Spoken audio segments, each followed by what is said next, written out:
Pernah kepikiran gak sih? Pas lagi buka bungkus mie instan atau nuan sereal ke mangkok, kok semuanya gampang banget ya? Kayak sulap gitu. Nah, ternyata kenyamanan ini tuh bukan kebetulan loh. Ini tuh strategi. Semacam bahan tambahan super yang sengaja banget dirancang sama industri makanan.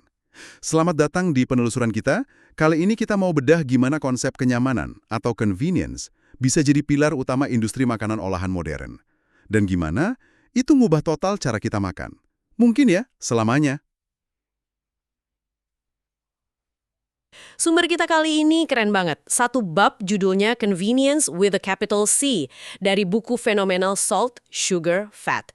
Bab ini ngajak kita ngintip ke belakang layar, ketemu tokoh-tokoh kunci kayak Charles Mortimer, si jagoan pemasaran, sama Al Closey, ahli kimianya General Foods.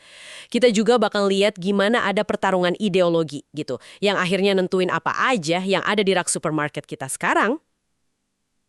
Misi kita hari ini, bongkar. Bongkar gimana dorongan buat bikin semua serba nyaman ini nggak cuma ngelahirin produk kayak puding instan atau tang, tapi juga secara mendasar mengubah kebiasaan makan kita, industri pangan, bahkan pandangan kita soal masakan rumah. Udah siap? Yuk kita mulai gali lebih dalam. Oke, kita coba mundur sedikit ya, ke pertengahan abad 20. Suasananya tuh lagi optimis gitu ya, abis perang, tapi juga awal perubahan sosial gede-gedean. Nah, di masa itu, ada satu tokoh penting nih di General Foods, namanya Charles Mortimer. Dia bukan ilmuwan, tapi wah, jago banget pemasarannya. Dia ini yang sering disebut-sebut sebagai orang yang bikin istilah convenience foods, makanan praktis. Jadi ngetop banget di industri dan di telinga kita semua.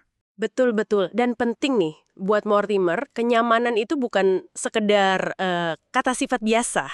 Bukan cuma fitur tambahan. Dia ngelihatnya lebih dalam dari itu. Dia bilang itu bahan tambahan super, the miracle ingredient, punya kekuatan buat ngubah total bisnis makanan.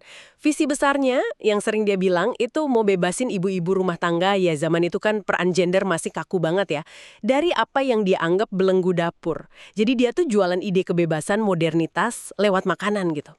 Wah, menarik banget cara Anda ngelihatnya. Jadi bukan jual produk aja ya, tapi jual solusi buat masalah kerjaan rumah tangga. Tapi bukannya zaman itu ada juga pandangan lain yang kuat.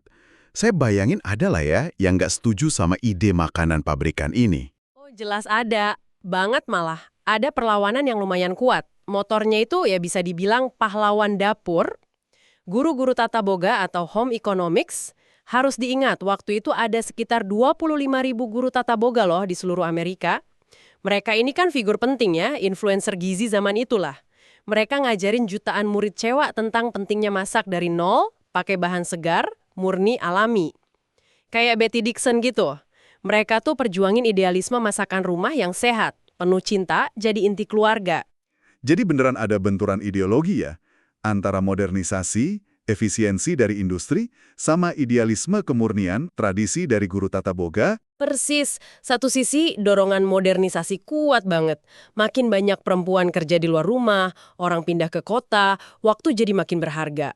Orang pengen praktis. Sisi lain, idealisme masakan rumah itu kuat banget. Nah, industri makanan yang dipimpin orang kayak Mortimer ngelihat celah pasar gede banget di sini. Mereka lihat ada kebutuhan akan kenyamanan yang bisa mereka isi, atau bahkan mereka ciptakan. Nah, di sini nih kayaknya peran ilmuwan sama teknolog makanan jadi penting ya. Buat wujudin visi pemasaran tadi, masuklah si Al Closey ini. Benar, Al Closey ini ahli kimia muda yang berbakat banget. Salah satu tantangan gede pertamanya itu soal puding. Coba deh bayangin, bikin puding zaman dulu dari nol, susah. Perlu susu seger, telur, gula, maizena, dimasak pelan-pelan, aduk terus biar nggak gosong, nggak gumpal, terus dinginin berjam-jam di kulkas. Repot, butuh waktu, gampang gagal pula. Oke, jadi targetnya jelas ya, bikin puding jadi gampang. Tapi awalnya gimana tuh mereka? Langsung pakai bahan kimia gitu? Nah, ini nih bagian yang menarik sekaligus ironis. Awalnya, manajemen General Foods mungkin ya karena masih ngerasa ada tekanan dari pendukung makanan alami, ngasih instruksi spesifik banget ke Closey. Bikin puding instan tapi hanya boleh pakai bahan alami. Nggak boleh ada kimia-kimia sintetis. Mereka pengen keajaiban instan tapi citranya tetap alami. Tugas yang hampir mustahil secara kimia waktu itu. Klausi sama timnya nyoba macam-macam pati alami, tapi ya hasilnya gitu deh, kurang oke. Teksturnya aneh, nggak stabil. Terus apa dong yang bikin General Foods berubah pikiran soal bahan alami ini? Kompetitor. Tiba-tiba muncul saingan mereka, National Brands. Mereka berhasil patenin formula puding instan duluan. Dan formula mereka itu nggak ragu-ragu pakai bahan kimia sintetis, jenis garam fosfat gitu, kayak ortofosfat sama pirofosfat. Garam fosfat ini, wah jago banget reaksinya sama kalsium di susu dingin. Langsung ngentelin tanpa dimasak. Kayak lem kimia instan buat puding gitu. Jadi tekanan pasar ngalahin prinsip awal. Klasik banget ya. Tepat sekali. Ini titik baliknya. Kata buku sumber kita nih, atasan Klausi langsung putar haluan. Perintahnya jadi pragmatis banget. Lupain soal alami-alamian. Tim marketing pengen kita kalahin pesaing. Secepatnya. Lakuin apa aja. Gitu katanya. Langsung deh batasan alami dihapus. Yang penting cepet, gampang, ngalahin kompetitor. Bisnis ngalahin idealisme. Dan pas sudah dapat lampu hijau gitu, apa yang dibikin si Klausi? Nah, dengan kebebasan baru ini, kejeniusan Klausi keluar semua. Dia cepet banget ngembangin formula puding instan Jello yang legendaris itu, pakai kombinasi 2 jenis fosfat bida. Hasilnya spektakuler. Puding siap cuma 5 menit abis dicampur susu dingin terus dikocok bentar. Teksturnya halus, stabil, nggak gumpal. Dan yang penting, nggak jadi kenyal atau alot kayak produk pesaing awal. Ini terobosan gede banget, dipatenin, nomor paten 2801924, terus laku keras di pasaran. Jadi fosfat itu kunci teknisnya ya? Tapi jualnya ke orang-orang gimana? Masa bilang, beli puding fosfat kami, gitu? Ya nggak mungkin lah, tim pemasarannya pinter banget. Mereka tahu kata fosfat kedengeran kimiawi, bikin takut konsumen mungkin ya. Jadi bintang utama iklannya bukan teknologinya, tapi manfaatnya buat konsumen, yaitu kenyamanan. Slogan-slogan mereka jelas banget. Cepat, mudah, cuma 5 menit. Hidangan penutup baru, enak buat hari sibuk. Mereka jual hemat waktu, hemat tenaga. Kenyamanan, bener kata Mortimer, jadi bahan tambahan super yang dijual, bukan fosfatnya. Suksesnya puding instan ini pasti bikin General Foods makin semangat ya buat ngerapin strategi kenyamanan di produk lain. Gimana soal sarapan? Tadi kan disebut persaingan sereal ketat. Betul, di pasar sereal, General Foods waktu itu agak ketinggalan sama raksasa kayak Kellogg yang punya Tony the Tiger itu, sama General Mills yang punya Cheerios. Mortimer yang otaknya strategis terus nantang timnya. Dia nanya, ngapain sih kita pusing mikirin sereal doang? Siapa bilang sarapan harus sereal? Kita ini bukan cuma perusahaan sereal. Kita ini perusahaan makanan sarapan. Pertanyaan ini ngebuka pikiran baru. Wah, pivot strategis yang cerdas ya. Dan ini jadi jalan buat inovasi lain dari Al Klausi lagi? Tepat. Inovasi berikutnya yang juga ikonik banget. Tang. Minuman serbuk rasa jeruk. Dibuat sekitar tahun 1956. Tang ini produk yang 100% sintetis. Nggak ada jeruknya sama sekali. Ini contoh ekstrim dari visi kenyamanan. Cukup tambah air, aduk, jadi deh minuman rasa jeruk instan. 100% sintetis. Wah, lumayan berani ya buat zaman itu. Gampang bikinnya. Nggak juga sih. Salah satu tantangan awal itu soal nutrisi. Biar bisa dijual sebagai alternatif jus jeruk, tang kan perlu ditambahin vitamin, mineral. Masalahnya, nambahin banyak vitamin mineral ini sering bikin rasanya jadi pahit atau kayak logam gitu, nggak enak. Ini hampir bikin proyeknya gagal. Terus, gimana solusinya? Solusi cerdasnya datang dari kepala pemasarannya waktu itu, Howard Bloomquist. Dia ngeliat, dari semua vitamin yang orang asosiasiin sama jus jeruk, vitamin C itu yang paling kuat di pikiran konsumen. Dan kebetulan vitamin C ini nggak terlalu ngerusak rasa.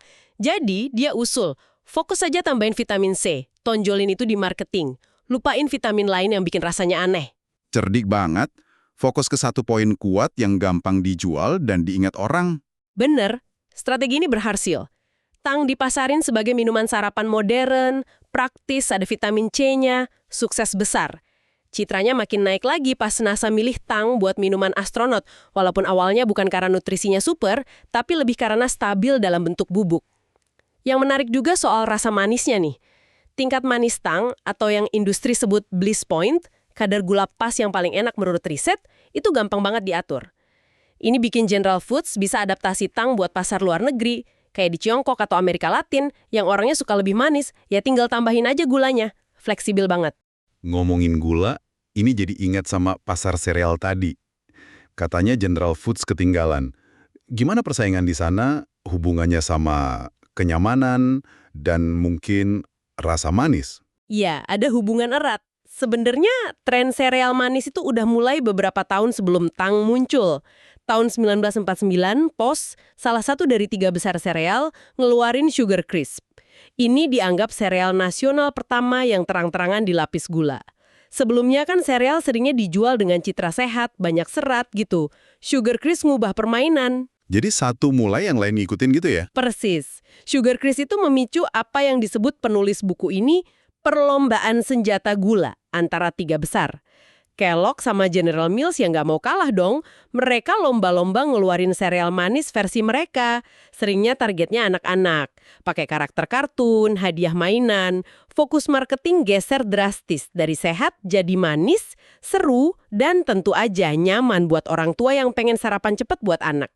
Gula jadi bahan super lain buat narik pembeli. Jadi industri ini aktif banget ya ngebentuk selera pasar jadi suka manis dan praktis. Tapi gimana tadi perlawanan dari guru tata boga? Masa mereka diem aja lihat ginian? Oh enggak, sama sekali.